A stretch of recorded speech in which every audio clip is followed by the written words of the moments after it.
You are listening to the Life Coach School podcast with Brooke Castillo, episode number 86. Welcome to the Life Coach School podcast, where it's all about real clients, real problems, and real coaching.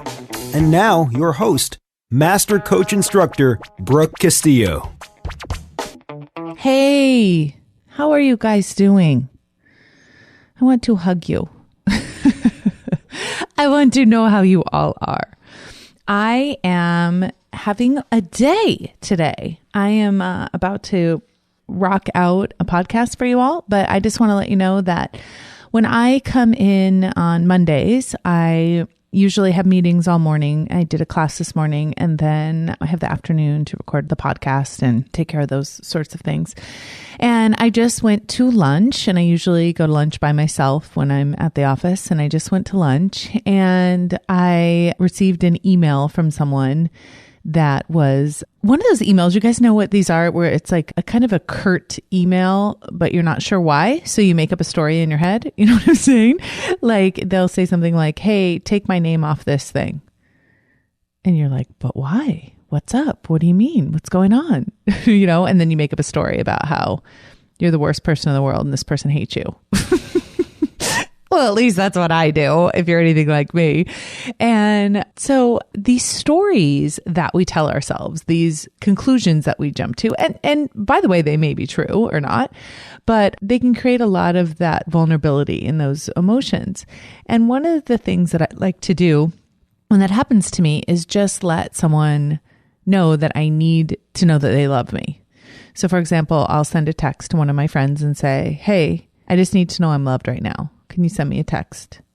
Or I'll send it in a group text. And just hearing from those people that I know genuinely love me, tell me that they love me, is really helpful because it helps me think about them and how loved I am and how lovable I am. And it really, what it does is it changes my brain, but it makes it easier to change my brain when I reach out for that human connection.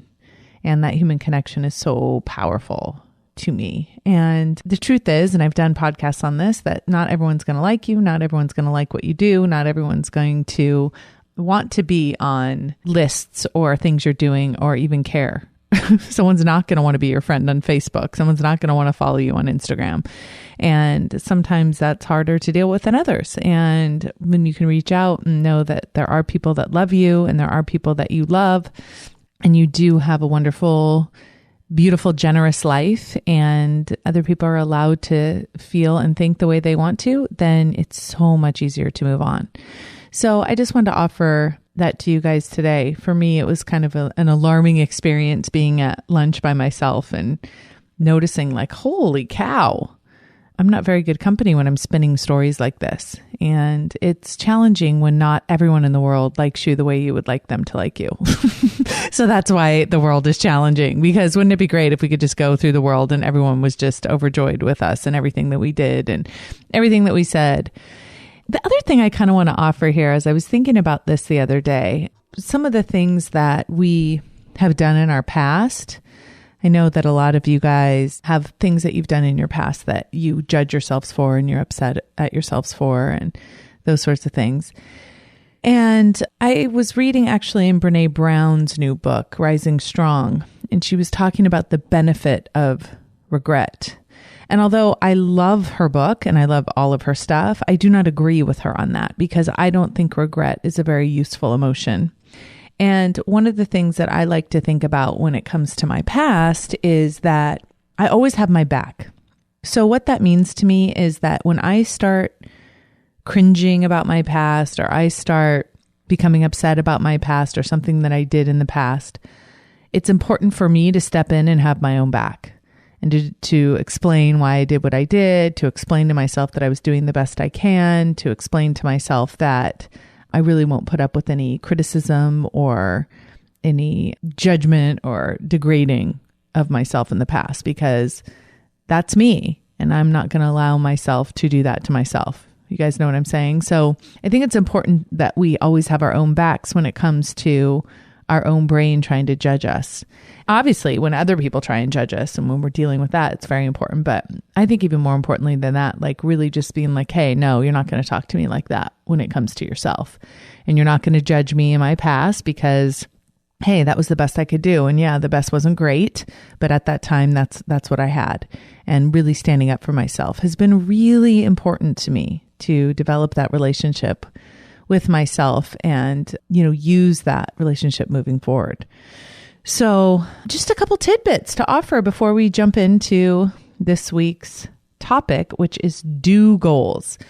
Now, I've talked about do goals before, and we've worked on outcomes before, but I've been using them so regularly and in a way that is so automatic for me now and is creating such a high level of productivity that I wanted to make sure that all of you guys know how to do goals. And we call them do goals sometimes. We say them real fast together. But do goals are not just concepts that we have in our mind of things that we'd like to accomplish, but they're actually the actions that we need to take. And, we've talked on this podcast about massive action and about how important it is to take action until you get the result you want. And this is the structured way that I know of how to do that. So I'm going to give you guys the steps and I'm going to walk you through the process of doing this. And if you don't have any goals or you don't have anything currently on your calendar that you're working towards, this can be a really powerful exercise. So the first thing I want you to do is just sit down with a piece of paper. Now, I can't even tell you that blank piece of paper, whether it's lined or unlined, is just a beautiful thing. And so I always try and start with a blank piece of paper every day when I'm at work. I come in and I just want to start with that blank piece of paper to take notes, to write down my ideas, to do a thought download, any of those things. I got a question recently actually of what a thought download is. And it's basically you're just emptying your brain onto a piece of paper. And you can do that just randomly, like just empty everything out, or you can do it in a guided way. So one of the things that I like to do is sit down and make a list of everything I want to do. And that's in terms of the big picture, right? So it's a structured thought download. Brooke, I'm answering the question, Brooke, what is it that you want to do in your life? And I just start writing and give yourself a full 10 minutes. So if there are accomplishments you want, things you want to do, results you want to get, anything that you want to do and create and accomplish in your life, just write it down. And it's okay if like little random to-dos come in there, anything that comes to your mind, just write for 10 minutes. And, even if you have things that mean the same thing, it doesn't really matter. Just give yourself the space to write down what you really want. Now, I have another exercise that we do with this that's really powerful, where we don't have it be directed, where you just write down everything you want in your life. And it can be like a Lexus, and it can be $1 million, and it can be a business, and it can be a new friend, right? And we do that whole kind of free-for-all want. And one of the powers of that list is then you also add to that list everything that you want that you already have. And that's more of an abundance exercise. But in this case, what we're doing is we're really directing our mind to only focus on things that we want to do and accomplish, not necessarily things that we want to have. These are things that we want to do. So we're going to make that list for 10 minutes. Then when we're done with that, we're going to take a break. Sometimes I work with clients who have stopped believing in themselves and they've stopped dreaming and they've stopped thinking that they can accomplish anything. So it's a very painful exercise to do. And if that's you, I want you to acknowledge that that's you and then give yourself this question. If I weren't so defeated, if I were still dreaming, what would I dream about doing? And then put those on there. Okay. And then write it down. Give yourself kind of a backdoor, a way around your current thinking. Okay. So once you have that list, what you're going to do is you're going to go through the list and prioritize it. Now, if you've written for 10 minutes, it will be a very long list. So what I like to do is go through and get the big priorities out of there. What are the top 3 priorities? And what I've noticed when I do this is sometimes I'll get one of the priorities and then there'll be a bunch of other things that I want to do, but they're all kind of underneath this one priority. So I write down the top 3 priorities, and then anything else on the list that can be categorized underneath it goes underneath that priority. Okay. So if I want to build a business to $5 million, and part of that is hiring 5 new people, or if part of that is writing a book, or if part of that is creating a new program, all of those things that are directly related to that outcome would go under that priority. Okay. So you want to go through and prioritize and recategorize as needed. Now, as you go through and you get your top 3 priorities, one of the things that I like to do is look at those top 3 priorities and say, if I were to accomplish these 3 things, is there anything on this list that I would be able to eliminate? Right? It would make it so it's not even relevant if I were able to accomplish this bigger thing. Okay. And then I go through and cross off those things because they're no longer needed. Okay. So what I'd like you to end up with after you've done kind of that brainstorm, and by the way, do not be thinking about this while you're doing the brainstorm. Allow yourself to just go nuts on the brainstorm. Don't try and edit as you're going. Okay. Then once you go in and you have your top 3 priorities and you have everything on that list categorized under one of those 3 priorities, you want to pick one of those to focus on. One of those goals that you want to get started on, you want to start taking action on. Take that priority and write it in a 90-day measurable outcome. So what that means, so maybe your big goal is, I want to have a business that's worth $5 million. Okay, well, towards that end, what can you do in the next 90 days? What can we measure in the next 90 days? And let's say you're a business that is at $100,000. So if you're trying to get to 5 million, a good goal for 90 days might be to make another 50,000. For example, how can I make 50,000 in 90 days? And that could be your 90-day goal if that's something that's feasible for you, if you're on your way to 5 million, or maybe it's lower than that. Whatever it is, you pick something that is measurable that you can put a measurement on it for 90 days. If the goal is to meet the man of your dreams, maybe the next 90 days, your goal is to go on 25 dates. Okay. So you want to have something that's measurable, that you can quantify, that you can do in the next 90 days and be as clear and specific as possible. Then the next thing you're going to do is write down everything you need to do in the next 90 days to make sure that you accomplish that goal. Okay. So this is a whole nother brainstorm. I want you to just sit down and write down every single thing that you have to do, that you need to accomplish, that you need to delegate, that you need to learn about, the steps you need to take, everything, as much as you can write in as much detail as possible. So for example, if your goal is to start your business in the next 90 days and you know that you need to get a website up, but you don't know how to do a website, one of the things that you would put on that list is learn how to do a website. And then underneath that list, you would put even more action. So what does it mean to learn? You'd have to go spend some time Googling. You'd have to go spend some time talking to people, meeting with people, right? Whatever it is you need to do to get it so you could get that website up.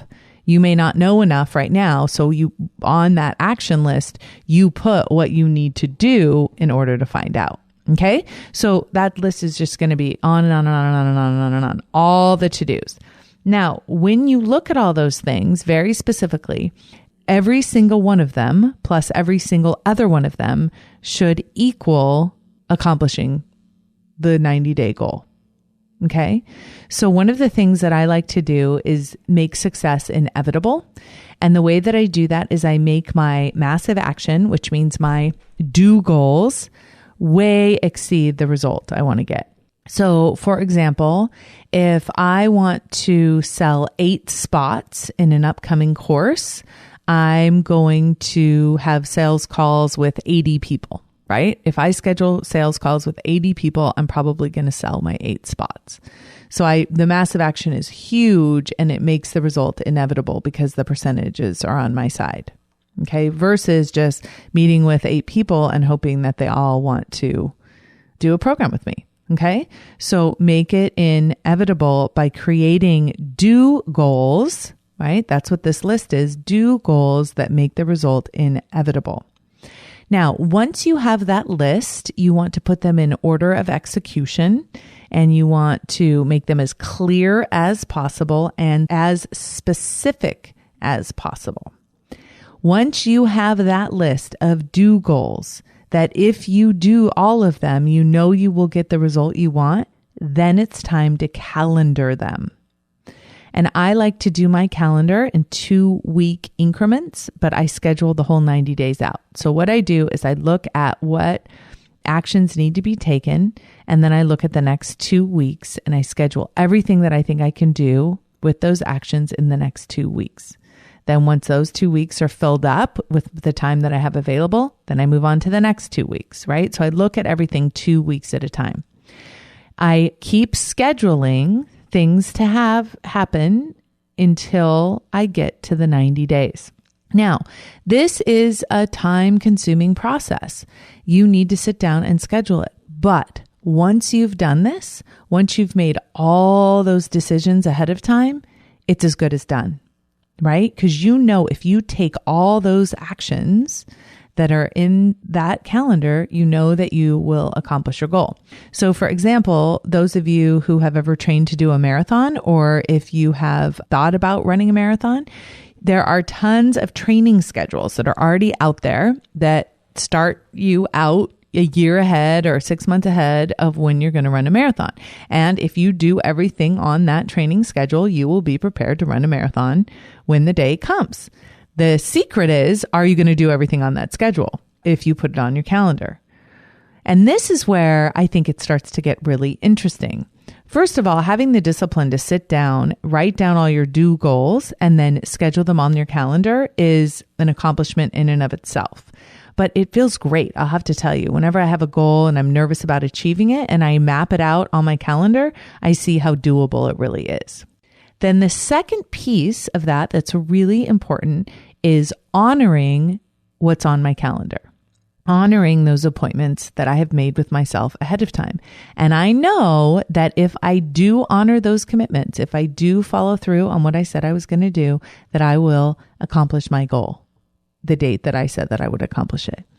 And I will say this is the closest I've ever come to rubbing that genie bottle and making a wish. Because if you make a wish and then you make a plan and then you execute the plan, you can have it. You can have what it is you want. You can create that for yourself. The trick is, are you willing to do that upfront work and monitor your own progress? And are you willing to keep your word to yourself? And I think this is one of the most important questions any of us can ask. If we don't have the results we want in our lives, is it because we're not capable? Is it because we don't have what it takes? Is it because we're just too busy? Is it because we don't have the support we need?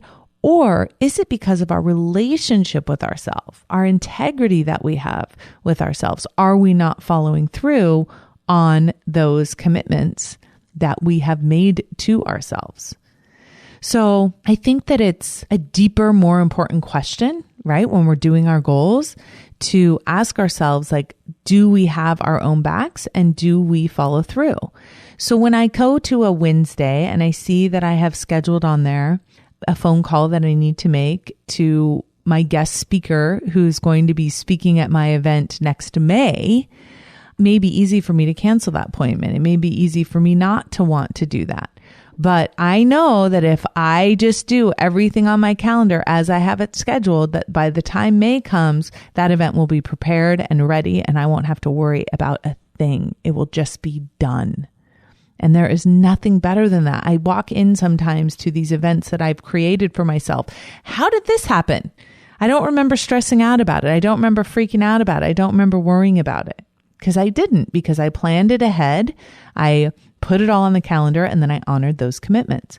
Now, one of the things that I notice is that I will often come to that day and negotiate with myself and not want to do the thing that I said I was going to do and try to come up with lots of excuses and lots of reasons not to. And that's just reflective of my relationship with myself. Like, who's really in charge? Is it the part of me that wants that instant gratification? Or is it the part of me that wants to take care of myself for the future too, and not just for this immediate moment? And the better my relationship gets with myself, the better I am at taking care of myself in the future and not making mistakes. And the more I get to benefit from that sense of accomplishment of getting something done in the most effortless way I know over the long term. If I can just stay committed to those do goals that I made. Okay. So let me just review. Sit down, think about everything you want to do. Write it all down. Spend 10 minutes. Grab the top 3 priorities that you have in terms of things you want to do. Write those down. Now look at that list. Is there anything on there that can be categorized within those top 3 priorities? Take them off the want list and put them under those categories. Cross off anything that has become irrelevant once you've accomplished those top 3 priorities. Take them off the list. And anything that's left on there, can it be scheduled in a calendar to be done right away? Is it something that's just a matter of taking care of it, just having the time to take care of? Then go ahead and schedule it. And then anything else that's less than the top 3 priorities, leave it on that list and put it in a file folder. And don't worry about it for now. You should only be working on one main priority at a time, in my opinion, let alone 4, 5, 6, 7, 8. Focus on those top 3 priorities and make sure that you get those done. Okay. Then what you're going to do is pick one of those priorities and focus on a 90-day goal. The goal needs to be measurable and something you will know when you've accomplished it. Then you're going to do all of your do goals, all of the steps that need to happen in order for you to achieve that 90-day goal. You're going to schedule those 2 weeks at a time until they're all fully scheduled.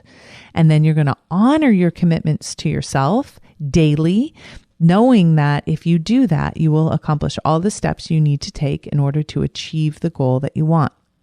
The only thing you need to do is, as you go through those 90 days, you need to reset and recalibrate based on whether you're moving faster than you thought or slower than you thought.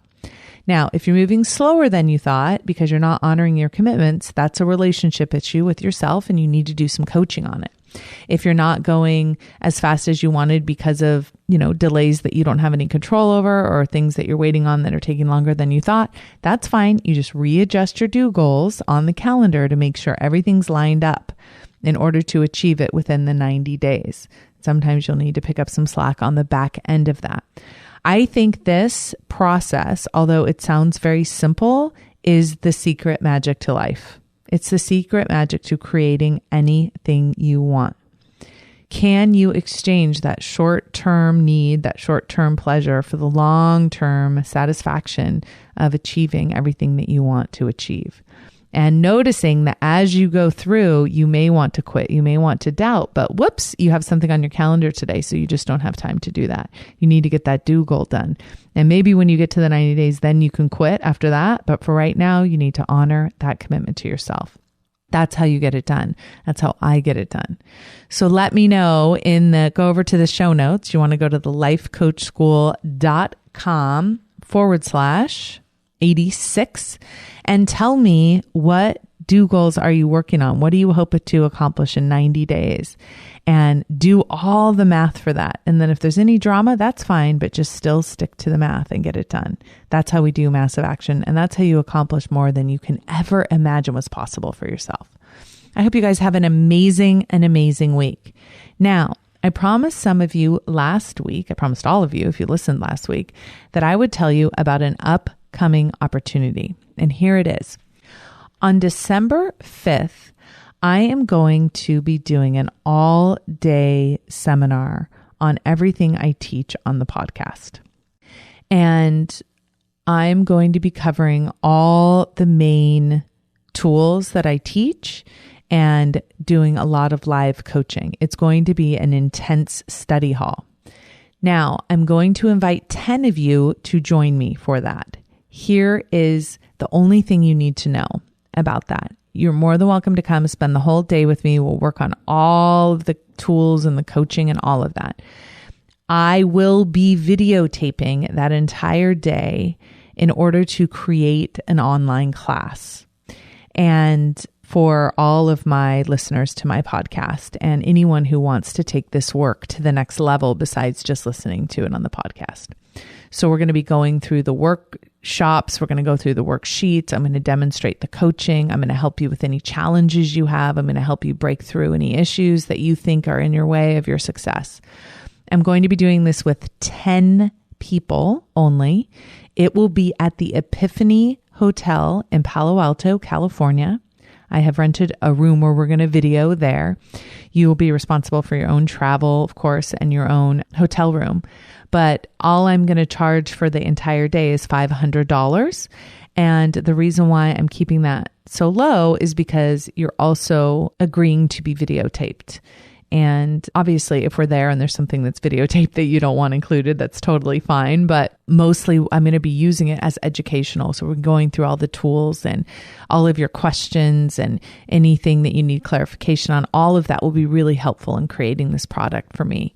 If you are interested in joining me for the full day, please go to thelifecoachschool.com/December 5th.